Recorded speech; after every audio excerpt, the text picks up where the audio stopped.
Hey everybody, Adam Phillips here for Dynamite Entertainment, and I'm here today with David Avaloni. I hope I'm pronouncing that correctly. Sure, that's good enough. Is it? Okay. Yeah. Anyway, he is one of the writers on Red Sonja, Black, White, and Red, #6, with a really fun lead story in the issue called The Daring Rescue of Crown Prince Maximilian, beloved of all people, of all the peoples. And it's a really fun story. I got a chance to read it and I dug it. But if you could tell us a little about it and where you come from on the story. It's a tricky thing to talk about because it has a twist ending and I don't want to completely give away the twist. I had honestly recently gone through something that made me want to write about a character like Prince Maximilian. And the story is actually dedicated to that individual. So that was the inspiration for it. I wanted to think of a really short, sharp story to do. And, with anthology books, there's always kind of that thought of like, well, what's everyone else going to do? And how can I do something that is absolutely no one else is going to do? And again, without giving away the premise, I thought, let's do something that's at least a little bit funny and that lean. I mean, I think that I fooled the audience for 7 pages into thinking it's a deadly serious Red Sonja adventure. I mean, there's some light stuff in it, but it's, there's mayhem for a solid 6 pages. Because I take I know the gig and I know that it's Red Sonja. So, there's got to be 5 in a 10-page short. There'd better be 5 pages of people getting their heads cut off. And I think it's a reveal within a reveal. I think if you start reading it, you might have an inkling that it's headed for an O. Henry Ransom of the Red Chief ending. Yeah, that's a great. And I still managed to flip that a little bit from the and again, I'm not presenting this as some big twist. I think even if you know what's coming, it's still hopefully at least a little bit delightful. No, it is. And great artwork by Jonathan Lau. It's a lot of fun. It's really. Yeah, I had never worked with Jonathan before, and we were in a time crunch, and we knew he could work. Nate told me he could work very fast, and he that beautiful art was produced in, unless they lied to me, it was produced in an amazingly short amount of time. Wow. I was flabbergasted at how good it was. Yeah, I love it when Red Sonja has freckles as a small thing. That's something that I find delightful. Captured the action beautifully. If there's that thing as a comics writer where you go, I wonder if this is going to look at all like it looked in my head. And man, it looked a lot like it looked in my head. Well, David, it's fun to get a chance to chat. I appreciate it. And we're going to flip right over now to another writer, Shannon Waters. But don't forget, this issue is on sale now, issue #6. It has a very cool cover by Jay Lee and a bunch of variant covers, and you can choose between any of them or get as many as you want. I ask your retailer for it if you can't find it. Hope to talk to you again sometime soon. Thanks, Adam. Thanks.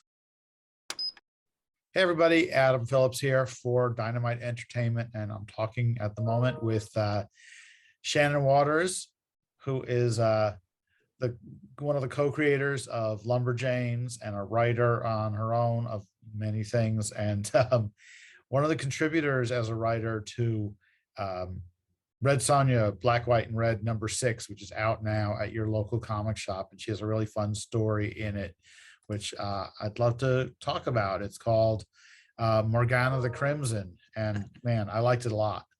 I'm so glad. It is very different. I didn't come in as like a big Red Sonja fan.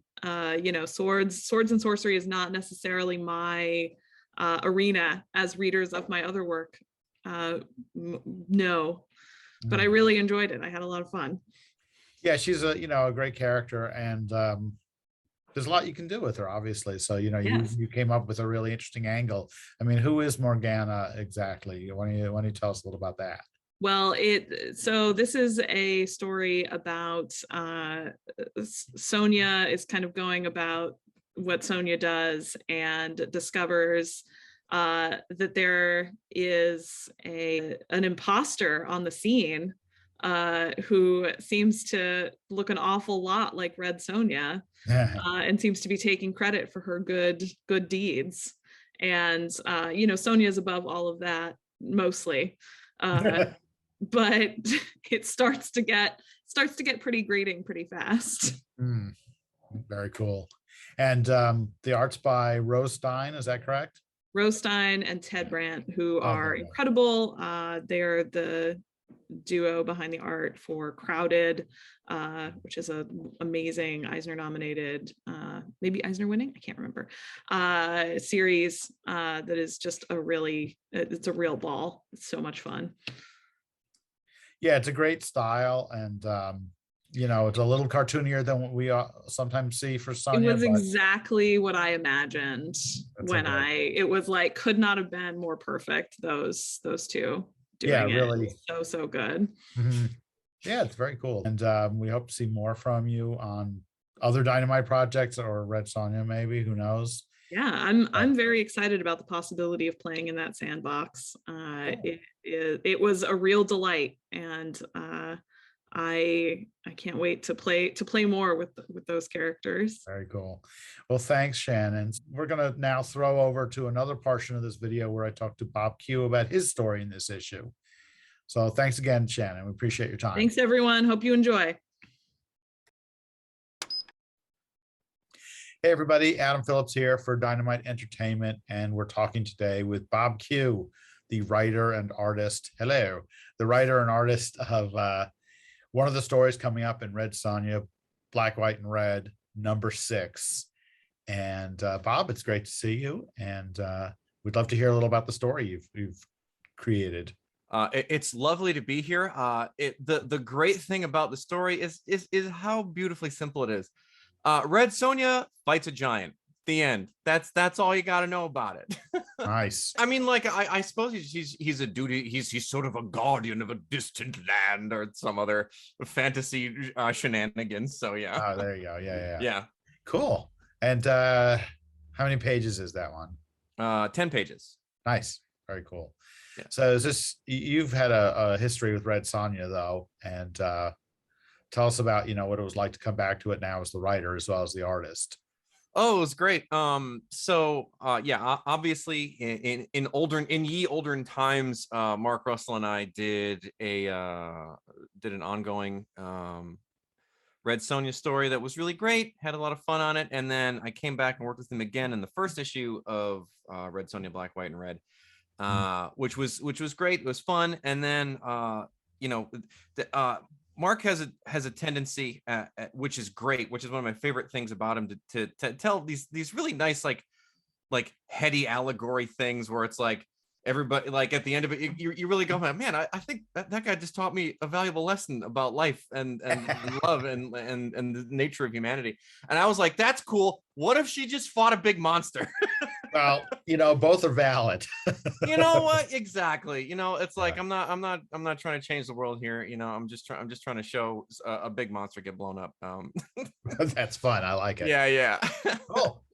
Well, I look forward to seeing it, and I appreciate your time today. So maybe we'll talk again soon, I hope. Absolutely. My pleasure. Cool. Thanks a lot.